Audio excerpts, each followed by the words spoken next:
전 세계에는 복음이 강하게 뿌리내린 나라들이 있습니다. 미국, 브라질, 대한민국 등이 그 예시입니다.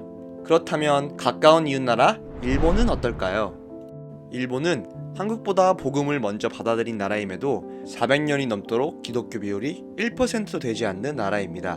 현재 일본의 복음화율은 0.44%. 기독교 박해가 심한 공산주의 국가 중국도 심지어 5%를 넘겼는데 이에 한참 못 미치는 수치입니다. 16세기 일본은 처음 복음이 전해졌을 때 당시 50만 명 이상이 기독교인이 될 정도로 빠르게 성장했지만 지금은 완전히 다른 상황이 되어버렸습니다. 일본에서는 도대체 무슨 일이 있었던 걸까요? 그 답을 찾기 위해 저는 일본을 직접 찾아가 봤습니다.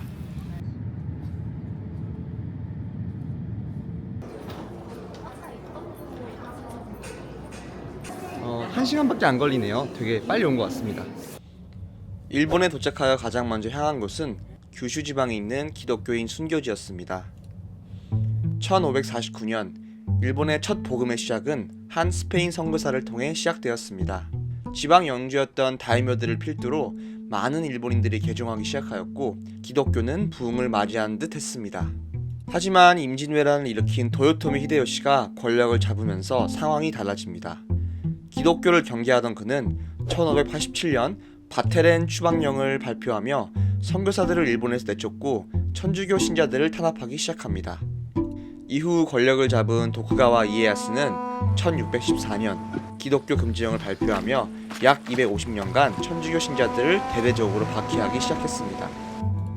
일본의 순교지 중 가장 첫 번째로 방문한 곳은 호쿠바루 처형장이었습니다. 이곳은 131명이 사열로 줄을 지어 무릎을 꿇은 채 차례로 참수형을 당했던 곳입니다. 생을 마감하는 최후의 순간 말 한마디만 바꾸면 얼마든지 죽음을 면할 수 있었음에도 단 한 명도 신음을 내지 않고 담담히 죽음을 맞이했다고 합니다.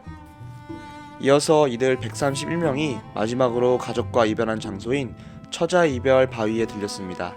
그 당시 너무나 많은 눈물을 흘려 지금도 이 바위들은 이끼가 끼지 않는다는 이야기가 있다고 합니다. 두 번째로 방문한 일본의 순교지는 온천지옥으로 유명한 운젠입니다. 120도를 넘기며 연달아 뿜어져 나오는 수증기와 함께 유황 온천수가 끓고 있는 곳. 바로 이곳에서 수천 명의 기독교인들은 끓는 온천수를 몸에 끼얹는 등 상상하기 힘들 정도의 끔찍한 고문을 받았습니다. 하지메요.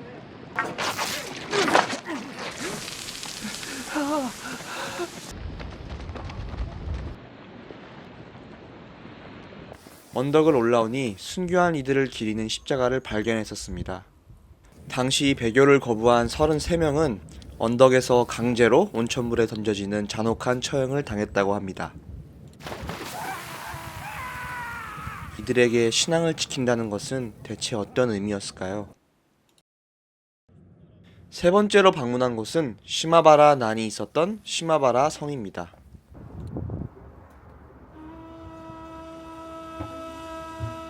(1637년) 시마바라에서는 기독교 신자들과 농민들이 반란을 일으켰습니다. 당시 시마바라 영주의 무지막지한 기독교인들 박해와 백성들에 대한 폭정은 시마바라의 난의 불씨가 되었습니다. 하지만 결국 이들은 4개월 만에 막부군에 의해 철저히 진압되어 전멸하게 됩니다. 이 반란을 계기로 일본의 기독교 박해는 더욱 심해지며 기독교인들은 1837년까지 모두 숨어 지내는 카쿠레 키리스탄으로 살아가게 되었습니다.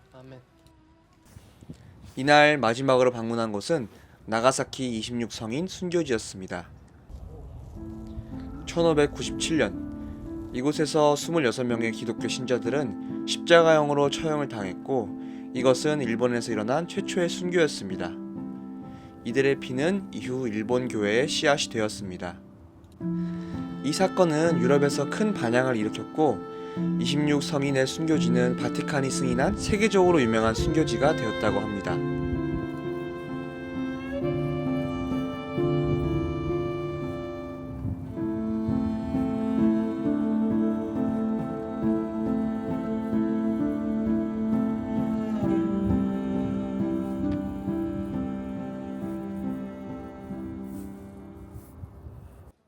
그렇다면 현재 일본은 과거 기독교 박해가 심했기에 복음화율이 1%가 넘지 않는 것일까요?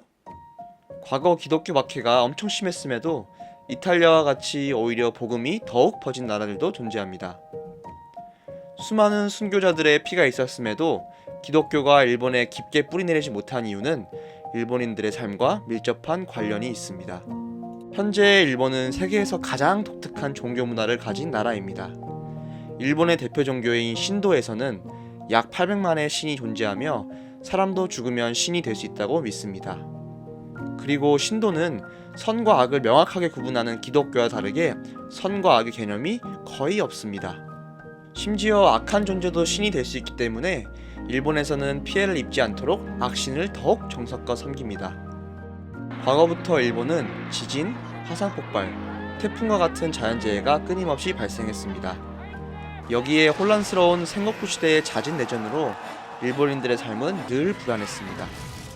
그러니 신에 대한 의존도가 클 수밖에 없었고 신이 많을수록 안심이 되었습니다. 또한 앞선 상황들은 개인이 감당할 수 있는 일이 아니었기에 일본인들은 늘 부족과 마을 단위로 뭉쳐 신들을 섬기며 어려운 일을 극복해 나가야 했습니다. 이러한 종교관은 일본 사회 전반에 영향을 미쳐 개인보다는 집단의 조화를 중요시하고 변화를 극도로 싫어하는 문화로 이어졌습니다. 현재 일본 대부분의 사람들은 태어나서는 신사의 신을 섬기고 결혼은 기독교식으로 하며 죽어서는 불교식 장례를 치른다고 합니다. 즉, 일본인들에게 신앙이란 특정한 절대신을 믿는 것이 아니라 필요할 때 믿는 존재가 되었습니다. 이와 같은 이유로 예수님만이 유일한 구원이라는 진리를 가진 기독교는 일본에서 쉽게 받아들여지지 않고 있습니다.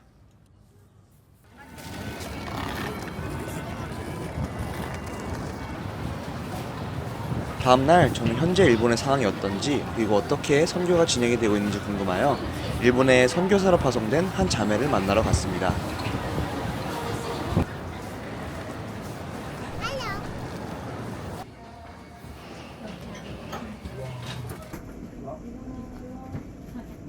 그동안 거의 10개월 했나 이제? 지금까지 10개월 했고 완전 만족합니다.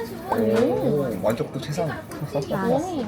처음부터 그 상주 쪽으로 관심이 아니라 원래 일본의 문화에 대해 관심이 좀 있다가 문화에 있다가 신사 가서 뭐 새해에 절하고 뭐 새해 운세 뽑기 하고 근데 그런 것도 그냥 그 나라에서는 문화로 인식을 하다가 좀 더 신앙을 깊게 배워가면서 아, 이게 문화가 아니라 우상숭배구나라고 인식이 되면서 24년도에 파송받아서 선교사를 막상 왔는데 좀 어떤 괜찮아서 기대했던 것들 좀 있었을 것 같아요. 아우 전혀 다르죠. 현실과 이상은 그리고 이게 우상이 그냥 여러 신들만 있는 게 아니라 이게 생활에도 영향이 되게 많이 미치거든요. 뭐 취업을 준비한다, 대학 합격을 두고 있다라고 하면은 그냥 신사 가서 오마모리라고 해가지고 그 부적이 있거든요. 그래서 그거 맞게 구매하고 그래서 저 회사 다닐 때 일본인 사장님이 계셨는데 그분은 문어를 믿어가지고 문어로 된 요리 아예 안 드셨어요. 타코사마? 네.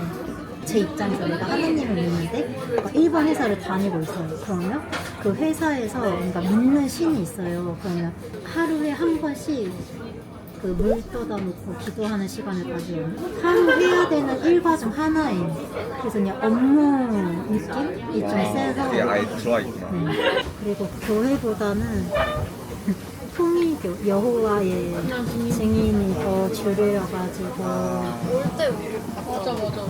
길거리에서 전단지 그래서 전단지 이런 길거리 정도 잘 못해요. 오해받아가지고 그리고 교회에서도 여호와라는 말을 못해요. 이미 여호와의 증인이 단어를 가져와서 안 그래도 복음이 필요한 나라인데 그것도 우상 숭배를 떠나서 2단까지 같이 가버릴까 이제. 그래서 더 섬겨진 거 하나님을 설명하는 선한 말들이 기독교인들조차도 사용하기 어려우니까 너가 여기 와가지고 있었을 시간 동안 가장 힘들었던 일 같은 게 있어? 영적으로든 아니면 그거죠. 내가 우상 숭배를 하려고 부들부들. 일본은 뭔가 다른 나라처럼 연합이 안 됐어가지고 왜냐면 그런 탄압으로 인해서 다 흩어지게 되고 이제 각자 살아야 되니까 그런 개별의 역사들이 오래 이어져 와서 연합이 잘 안 돼요. 그래서 같은 기독교인데도 장육이 있고 침략이 있고 이런 개념이 아니라 그냥 다 따로따로 이렇게 있어가지고 연합하기도 쉽지가 않고. 진짜 어떻게 보면은 이웃 나라지만 정말 볼모지 이 씨앗이 잘 자라지 않는 비옥한 땅이 아니라 진짜 척박한 땅. 씨앗이 안 자라 막 뿌려도. 심어도 심은 게 아니라. 성문 사람들 보면 좌절도 좀 많이 하시겠다. 고립되기도 하고 계속. 그래서 혼자 고군투분 하시는 분들이 많죠. 이제 문화사회 밖으로 이제 교회 알리는 게 많거든요. 교회가 연합해서 뭔가 클래식 공연하면 거기 전단지 이제 팜플렛 주면서 전단지 교회 전단지 껴서 같이 드리거나 교회를 알리기 위해서 신앙적인 부분의 색깔을 조금 죽이고 다른 거를 좀 더 강한 느낌을 줘서 이제 거기에 살짝 교회를 띄워놓는 느낌. 아직은 그게 좀 주류가 돼서 전도하는 방식이에요. 근데 진짜 이렇게 문사람 말 들으니까 느낌이 다르네. 진짜 다르죠. 대단하다. 진짜 너무 귀하다.